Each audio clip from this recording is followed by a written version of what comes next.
Hello everyone, online class में फिर से आपका स्वागत है।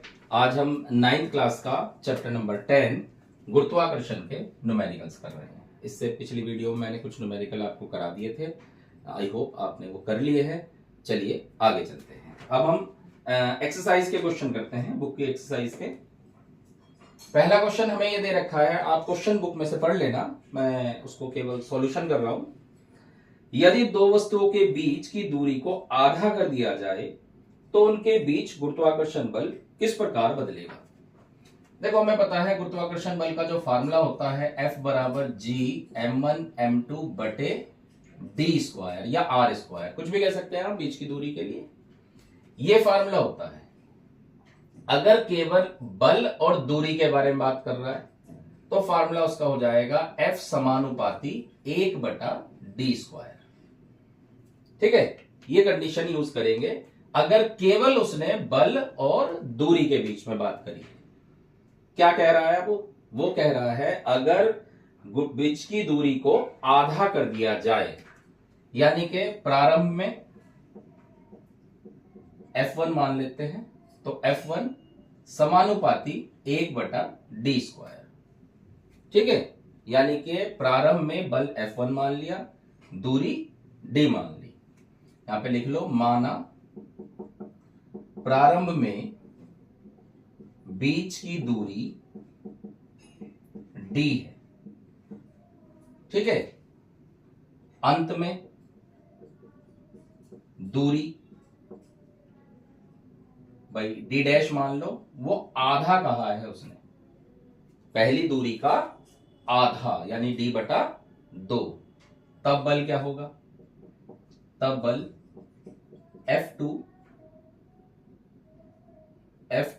समानुपाती 1 बटे D बटे 2 का स्क्वायर, यानी F2 समानुपाती ये 2 का वर्ग ऊपर चला जाएगा 4 बटे D स्क्वायर। ये समीकरण नंबर 1 है, ये समीकरण नंबर 2 है।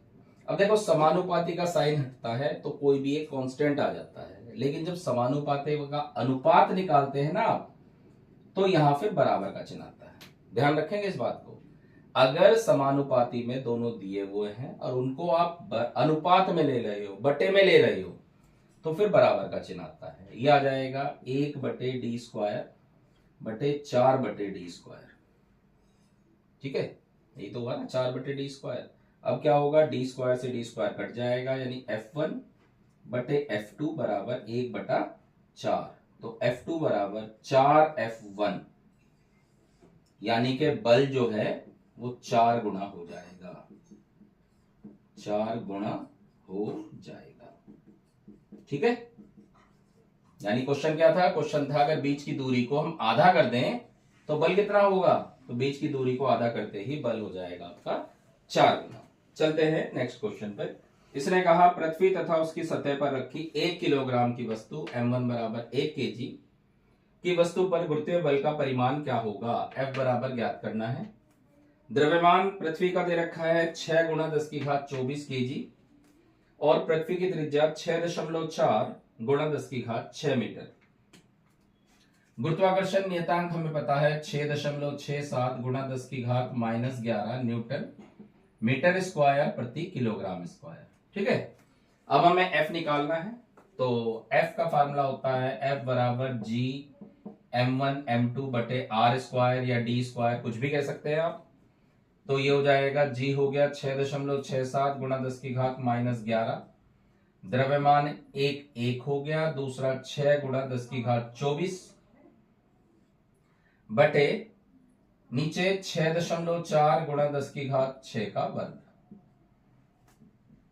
तो चलिए सोल्व करते हैं। पहले ऊपर पहले संख्याओं के गुणा कर देंगे।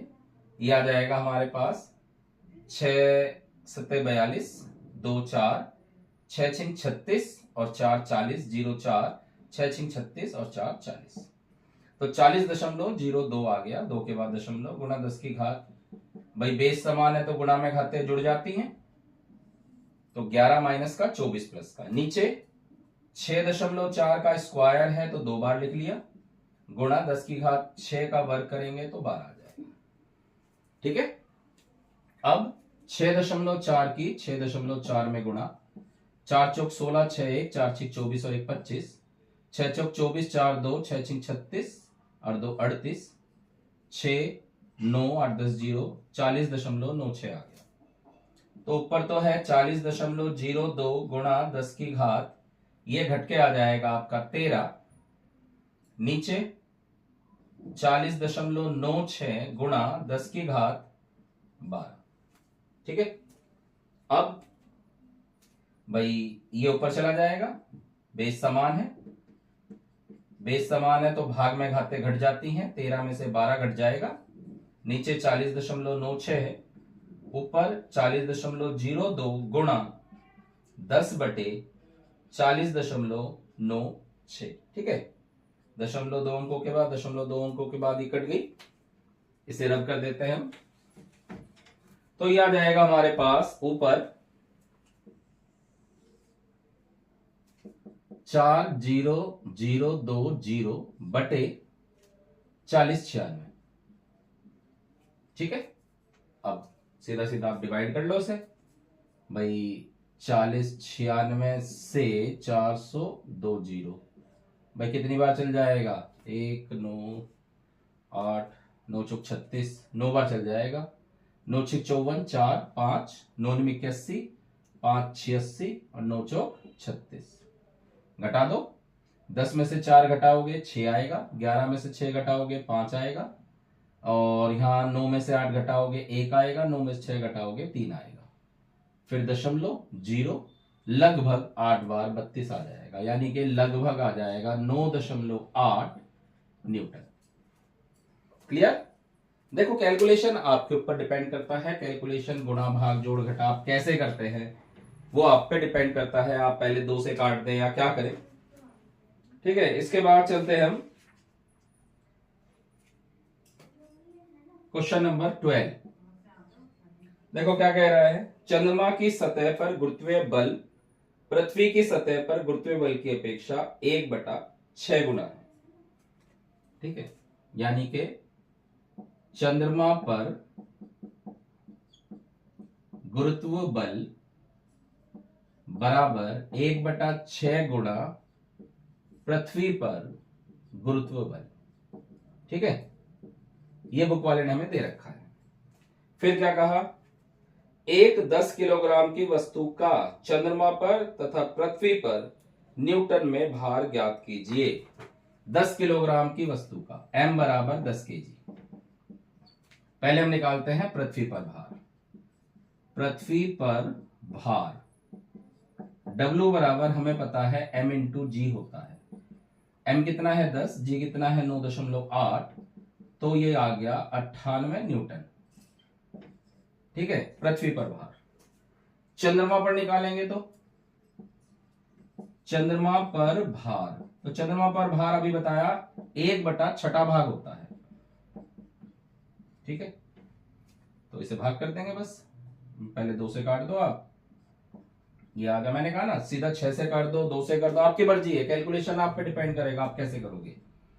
तो ये आ गया हमारा 49/3, 3 एकम 3 बचा 1 19, 3 6 18, 3 3 9, 3 3 9, 16.33 न्यूटन आ गया आपका आंसर।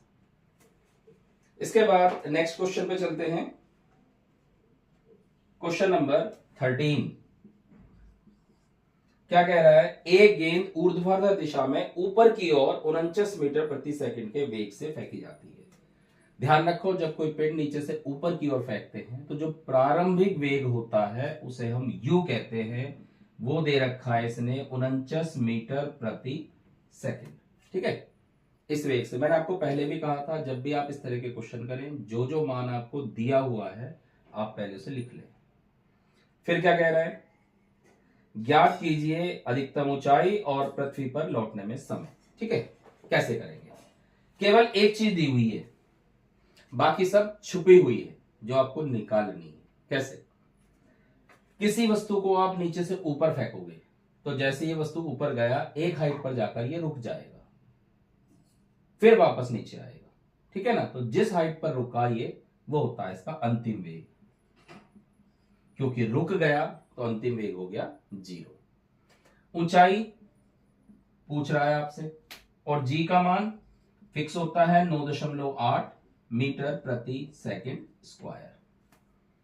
अब देखो फार्मूला कौन सा लगाना है भाई, जी है आपके पास, यू है आपके पास, वी है आपके पास और एच है। मैंने फार्मूला आपको सारे लिखवा रखे हैं। वी स्क्वायर बराबर यू स्क्वायर माइनस 2GH। आप कहोगे माइनस का तो हमने फार्मूला नहीं पढ़ा, फार्मूला तो प्लस का पढ़ा। लेकिन मैंने आपको क्या बताया था, जब नीचे से ऊपर की ओर फेंकते हैं तो गुरुत्वाकर्षण के विरुद्ध फेंकते हैं, जी का मान माइनस में लेते हैं। v की जगह 0, u की जगह 49 का वर्ग माइनस 2 गुना 9.8 गुना h। ठीक है, इसको धड़ आएंगे।